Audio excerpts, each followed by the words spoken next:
Salut la compagnie, c'est Jules Melon et aujourd'hui dans Impro Ciné Critique, je vais vous parler du tout premier long métrage de l'italien Luchino Visconti. Au passage, évoquer ici la naissance du néoréalisme italien. C'est le monteur d'ailleurs de cette œuvre, Mario Serrandei, qui lors d'une interview a évoqué ainsi donc ce terme qui fera la popularité du cinéma transalpin pendant quelques années. C'est sorti en 1943, donc Visconti ayant avant participé à quelques œuvres de Jean Renoir, qui est peut-être le vrai instigateur du néoréalisme avec un peu Marcel Pagnol, j'en ai déjà parlé récemment. Et donc, il propose ici Les Amants Diaboliques, et ça c'est le titre français qui n'est pas forcément terrible, ça fait un peu film noir et pour cause. Ossessione en version originale. Alors, et pour cause, disais-je, car il s'agit de l'adaptation d'un roman américain écrit par James M. Cain, le fameux Le facteur sonne toujours deux fois, qui aura sa version, donc ensuite, je sais pas, quelques années à peine après, un remake avec Jack Nicholson, mais au préalable, il y avait eu une version française, avant même, donc Ossessione, réalisée par Pierre Chenal, Le Dernier Tournant, que je n'ai pas vu. D'ailleurs, c'est la seule version adaptation du roman ici, maintenant, je peux le dire, que j'ai pu voir. Bon, ce morceau de cinéma italien dont il va être question ici. Il faut signaler qu'au scénario et à la co-réalisation, on a deux hommes, en particulier, très importants aussi dans l'histoire du cinéma italien, Giuseppe De Santis, qui sera également réalisateur, de même que Antonio Pietrangeli, dont j'ai parlé récemment, à travers son œuvre « Je la connaissais bien », chantre de la condition féminine au cinéma italien à l'époque, et il y a quand même dans les rôles principaux ici, une femme. Le couple maudit, si vous voulez, enfin les amants, sont interprétés par Clara Calamai, qui finira sa carrière avec Dario Argento, et par, donc pour l'homme, l'interprétation de l'amant homme, c'est Massimo Girotti. Voilà, je m'embrouille un petit peu, là, il y a beaucoup de choses à dire sur les noms, notamment, d'un film qui a marqué l'histoire, fatalement, pour plein de raisons. Il y a aussi Dia Cristiani qui joue une prostituée qu'on voit dans la deuxième partie du film. L'Espagnol, le très libre, on va dire forain ou artiste de rue, est interprété par Elio Marcoso, tandis que le mari garagiste, là, Bragana, est interprété par l'Espagnol, lui l'acteur, là, pour le coup, Juan de Landa. Bon bref, l'histoire, sur le papier, on va dire, est très simple. On va suivre Gino, qui débarque, là, sur un camion, un vagabond, qui n'a pas d'attache. Il arrive donc à ce garage, et il est très vite attiré par Giovanna, qui est l'épouse du garagiste, qui n'est pas très heureuse dans sa vie, et entre eux va naître une forme de magnétisme, un vrai coup de foudre sur la première apparition, c'est ainsi qu'on voit le visage de Gino, éclairé, de même que celui de Giovanna, par ce moment extraordinaire de miracle amoureux. Sauf que bon, elle est mariée, Gino en mode il va et il vient, est-ce qu'il va pouvoir se conformer à quelque chose qui le poserait, quand bien même ça puisse fonctionner avec une femme qui de toute façon elle n'est pas heureuse, et lui est-ce qu'il l'est heureux? Bonne question. En tout cas entre eux forcément il va se passer des choses aux dépens d'un mari trompé, mais qui lui-même est très violent psychologiquement et même physiquement avec sa femme, de toute façon c'est à la dure là. Ça va pas se dérouler le film uniquement dans ce garage. À un moment il va y avoir un départ, des mouvements, de toute façon.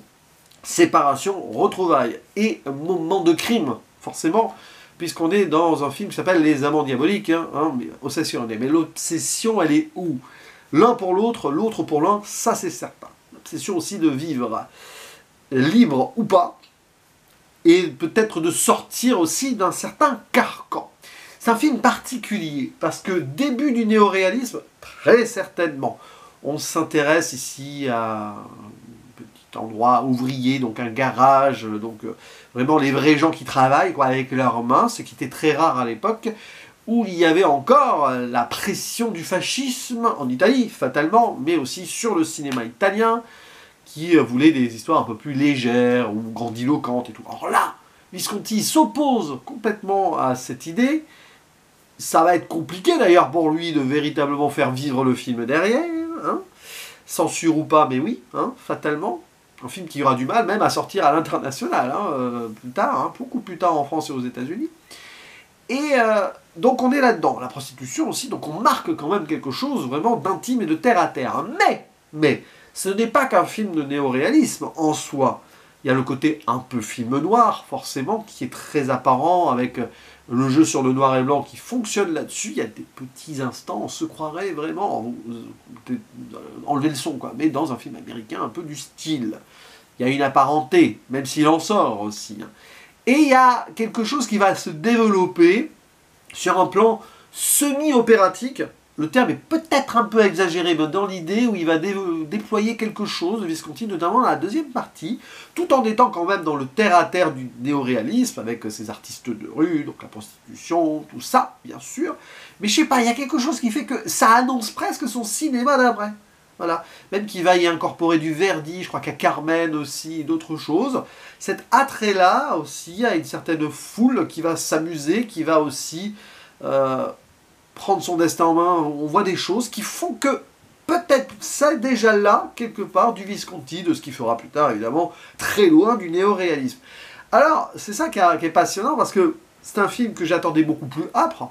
Je le connaissais de réputation, beaucoup plus comme ça, mais il y est à fond, Visconti. C'est-à-dire que sur son premier film, il a à la fois les qualités absolues de quelque chose qui est rarement fait sur une première réalisation, mais aussi ses défauts à vouloir étirer les choses, et peut-être à ne pas aller plus à l'essentiel. Mais où est l'essentiel? C'est une question qu'on peut poser ici. C'est un film très psychologique, qui va très loin, et dans ces méandres-là, et même dans les moments intimes entre Gino et Giovanna, on sort de l'idée du néoréalisme. Enfin, on n'y est pas vraiment encore, si vous voulez. J'ai même envie de dire qu'il ouvre des portes pour plus tard, bien après. C'est passionnant. C'est un film qui est assez quasi intemporel d'une certaine façon. En 1943, vous voyez ce film-là, à part peut-être la qualité sonore ou des images et tout qui rappellent l'époque, vous voyez sur le déploiement global quelque chose qui peut transcender le temps cinéma. Et on voit que Visconti déjà savait aussi s'appuyer sur des choses déjà préexistantes, avec son travail, où il a appris cette idée-là du néoréalisme, si vous voulez, avec Jean Renoir et autres. Mais aussi, il a des idées en tête. C'est-à-dire qu'il a vraiment quelque chose de cinématique au fond de lui. Et c'est vrai que c'est une œuvre qui peut paraître un peu totale déjà, pour un premier long métrage, avec ces moments où on est à fond, ces moments où on se laisse un peu aller, mais ça participe aussi à la liberté d'entreprendre un tel film à une telle époque. Et il y a beaucoup de choses qui sont remarquables. C'est-à-dire que le film il se construit avec un début et une fin, avec un écho, fatalement. Cette introduction remarquable du camion qui arrive, travelling, un travelling à la Renoir, c'est ça aussi, dans cette idée-là peut-être du néoréalisme. On suit ce camion, il débarque là, caméra avec grue et tout, qui va nous annoncer peut-être quelque chose. Gino qui rentre dans ce garage, mais un Gino dont on ne voit le visage que quand il voit Giovanna. C'est pour ça qu'il y a cette idée d'éclairage et tout. C'est remarquable comme scène d'ouverture. Et quand vous la voyez construite et mise en scène ainsi, c'est pas vraiment ce qu'on se fait comme idée du néoréalisme non plus. C'est-à-dire que vraiment on a le mix des deux d'emblée. Puis après il y a ces moments ensemble où, jeu de miroir forcément, elle se regarde et la caméra regarde dans le miroir Giovanna, on se demande vraiment qui elle est. Elle ne sait plus trop où elle habite, entre guillemets. Elle se sent méprisée. Elle se sent un peu souillon, si vous voulez, alors qu'elle aspirerait à autre chose. Elle a une forme d'ambition en elle, peut-être, qu'elle n'a jamais pu accomplir. Et Gino, il n'a pas la même ambition. Lui, c'est l'obsession de l'amour. Il y a quelque chose de très fort entre les deux. C'est magnétique. Mais bon, Giovanna, elle ne veut pas bouger. Gino, lui, il est en mouvement. Donc ça ne fonctionne pas dans un premier temps. Ensuite, le destin va les ramener l'un à l'autre. Et il va se passer ce qui va se passer parce que le mari est de trop. Je ne vais pas aller plus loin, mais vous comprenez l'idée. Et cette idée après de fuite... Parce que c'est ça, mouvement, séparation, retrouvailles, fuite, tout ça, c'est en perpétuité de destin, en fait, entre les deux. On sait comment ça va se terminer. Le fatum les rattrapera. L'idée que, non, ils ne pourront pas finir ensemble leur vie, d'un accident à l'autre, au final, s'il y a des échos, je ne vais pas rentrer dans une zone spoiler ici, mais bon, voilà, vous voyez l'idée. Et je parlais de l'écho, ce camion final aussi, qui rappelle cette arrivée et départ, c'est comme ça que le film commence, une arrivée, puis après il y a une sorte de départ, mais un départ vers où, on ne sait pas. Il y a même un moment félinien, avant l'heure, à peu près vers la fin, sur une plage. C'est marrant parce que vous avez déjà pratiquement tous les tropes du cinéma italien là, qui sont inscrits dans ce film. de ce nouveau cinéma italien qui va commencer à naître grâce à ceci, et après il y a Rossellini et tout. Hein. Donc c'est passionnant. Voilà, l'idée aussi de l'enfance, il y a un regard d'enfant vers la fin, où Gino se questionne, est-il le méchant ou pas? Il n'y a pas de méchant, il n'y a pas de gentil ici, c'est assez compliqué. Il y a beaucoup de zones de gris. C'est passionnant ça, parce que c'est deux êtres qui sont en perdition de façon très différente, qui essayent de se trouver quelque chose, une vie ensemble, mais ces deux perditions-là font que ça s'entrechoque et que ça ne peut pas fonctionner. Ça ne peut pas. Et surtout que Gino est hyper libre. D'ailleurs, cette liberté ultime à laquelle il aspire et qu'il ne peut pas obtenir avec Giovanna, quand bien même ils sont amoureux fous d'elle, voilà, il sait de chant des sirènes, elle chante au début, il y a cette idée-là. Cette liberté ultime, il pourrait la trouver en étant en compagnie de cet artiste de rue, l'espagnol, qui lui, alors, est totalement en mode sans attache, et à un moment, il le dit à Gino, attention, attention. Il essaye de le garder auprès de lui, c'est presque une bromance qui pourrait s'installer entre les deux. Moi, je trouve ça passionnant, mais bon, le choix, il n'y a pas de choix. Le choix est imposé par, ici, oui, le destin et cette attirance, quoi. C'est comme ça. Et ouais, le regard de l'enfant à la fin est intéressant, parce que c'est une histoire d'enfance, de futur possible, mais bon, de futur impossible de toute façon. C'est l'impossibilité ici qui va triompher, l'inéluctabilité, évidemment, ici, de deux destins qui, étant croisés, finissent par se... Ça vole en éclats, quoi, d'une certaine façon. C'est un film un peu triste.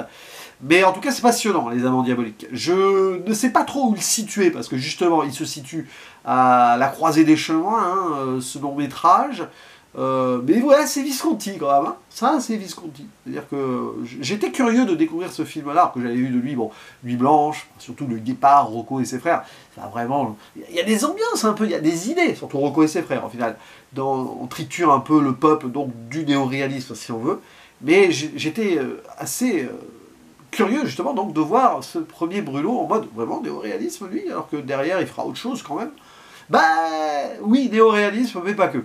Voilà, c'est moins néoréaliste que les premiers Rossellini ou De Sica, voilà, pour situer ceci hein, un petit peu. Mais c'est passionnant. Voilà. Il y a un petit peu aussi ce qui pourrait influencer la Strada avec l'idée de la route et de l'artiste de rue. Il y a plein de trucs. Quand je disais que ça réunit pas mal de tropes du cinéma italien, hein, c'est pas galvaudé comme sensation. En tout cas, n'hésitez pas à dire ce que vous pensez de ce film. J'étais un peu pêle-mêle, là c'est vraiment le matin hein, quand je fais cette vidéo. Un peu de fatigue et tout, hein, parce que là c'est la rentrée hein, au moment où je la tourne. Alors, au moment où vous la voyez, on est bien repris, vraiment repris de travail. Hein, tout le monde est au turbin. Ou pas, j'en sais rien, ça dépend qui me regarde évidemment. Mais en tout cas, j'attends vos commentaires sur ce film. C'est passionnant, un film qui fait cogiter, donc c'est toujours intéressant. Et je vous dis à la prochaine. Ciao!